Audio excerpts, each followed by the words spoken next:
असल में ये पोडियम जो रखा गया है अरसार वालों ने अपने हिसाब से बनाया है और गालिबन हमारे जनाब सदर हज़रत मुफ्ती साहब के साइज़ का हिसाब लगाकर बनाया है। उसमें हम गरीबों का भी हिस्सा होता है, इसलिए हमें तो भाई कोई ना कोई सहारा लेना ही पड़ेगा।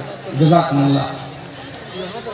अल्हम्दुलिल्लाह रब्बिल आलमीन व बिही नस्तईन, अम्मा बाद। अऊज़ु बिल्लाहि मिनश शैतानिर रजीम, बिस्मिल्लाहिर रहमानिर रहीम।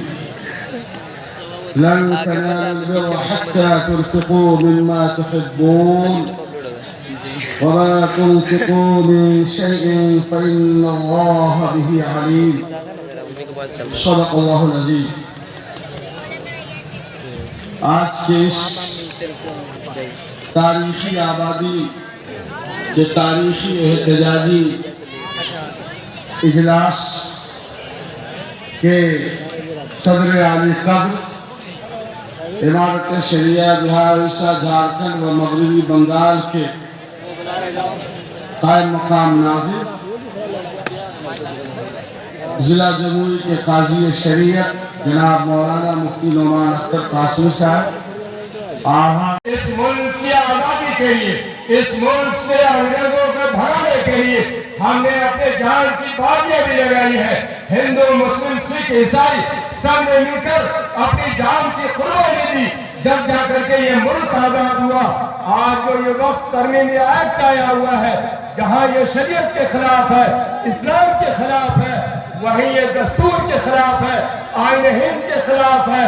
तो हम आईन की हिफाजत के लिए, दस्तूर हिंद की हिफाजत के लिए और शरीयत की हिफाजत के लिए भी हम और आप कुर्बानी देने को तैयार है तैयार इंशाअल्लाह।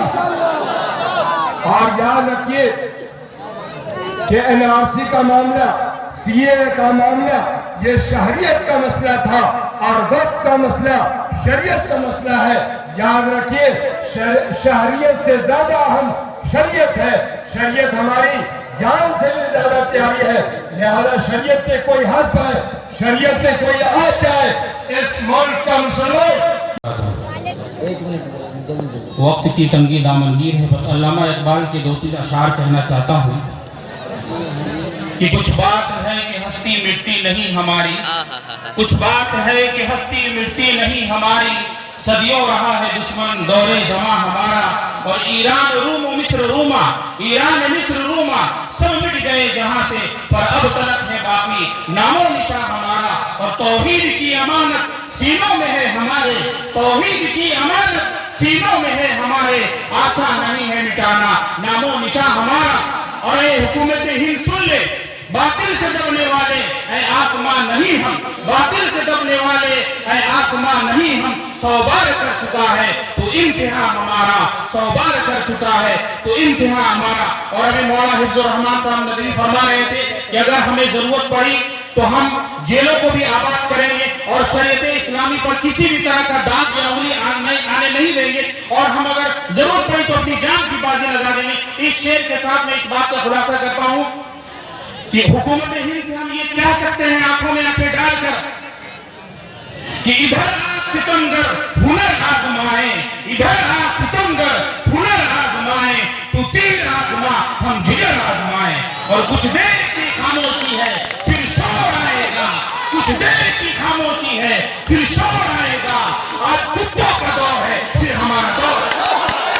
अदा करने के बाद आप हजरात के आने का भी शुक्रिया अदा करना ज़रूरी है। जमीयत खास करके जमीयत उलमा के प्रेस से मैं आप हजरात का शुक्रिया पेश कर रहा हूँ।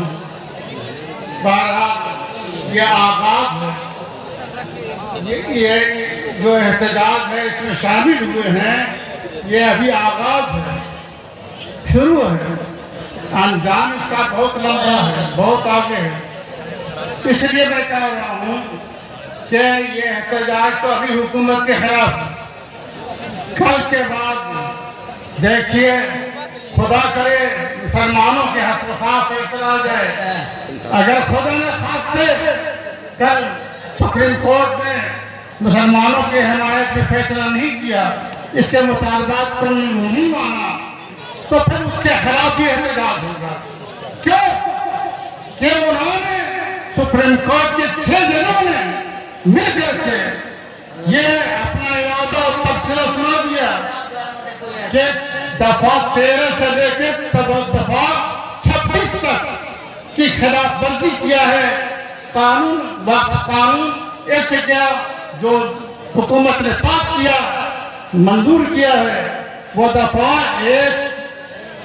13 से लेकर 26 दफा तक आइन के खिलाफ उन्होंने काम किया।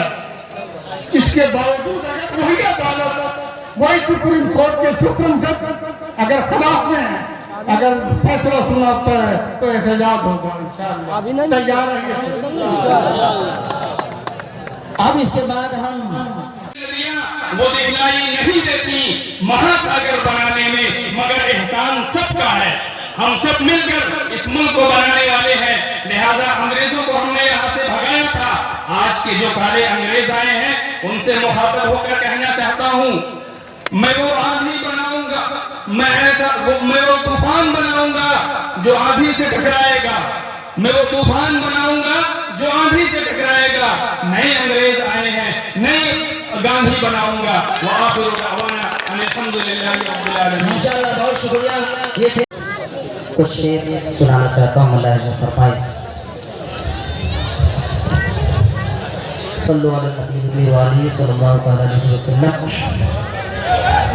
के अभी सलाम जिंदा है, अभी कुरान बाकी है, अभी सलाम जिंदा है, अभी कुरान बाकी है।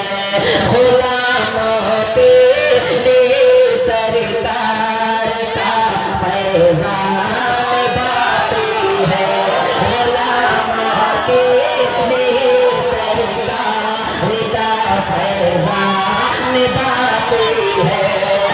जिनकी शान शौकत बाग बना है। हिंदुस्तान को आजाद कराने में मुसलमानों ने बहुत बड़ी कुर्बानी की है, जिसमें उलमाओं का बहुत बड़ा रोल रहा है और तमाम लोगों ने अपने सीने पर गोली खाई है। अगर हिंदुस्तान की गवर्नमेंट ये चाहती है कि दोबारा चलने वाला बाग बने तो हम अपना सीना कुर्बान कर देंगे।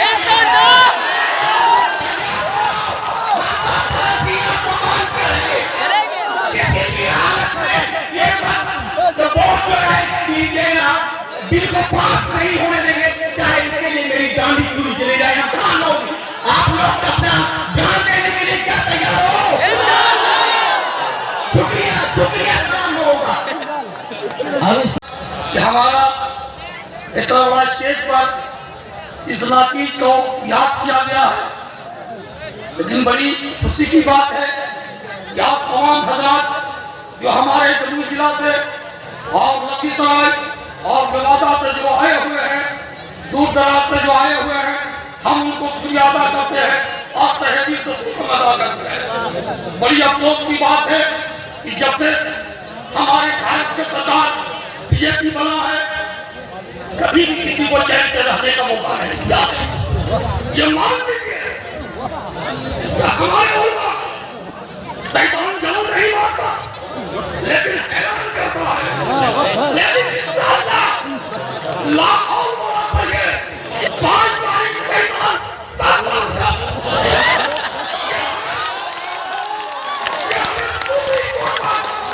हमें सुप्रीम कोर्ट पर विश्वास है कि हमारी सच्चाई का हमेशा जीत हुआ है और जीत होगा। हमारे क्या हमारे आज हम लोग को यहाँ एक आवाज दिया है तो हम आखिर की धरती पर पहुंचे हुए हैं। अगर हिंदुस्तान किसी को ध्यान में किसी को आएगा तो पीछा नहीं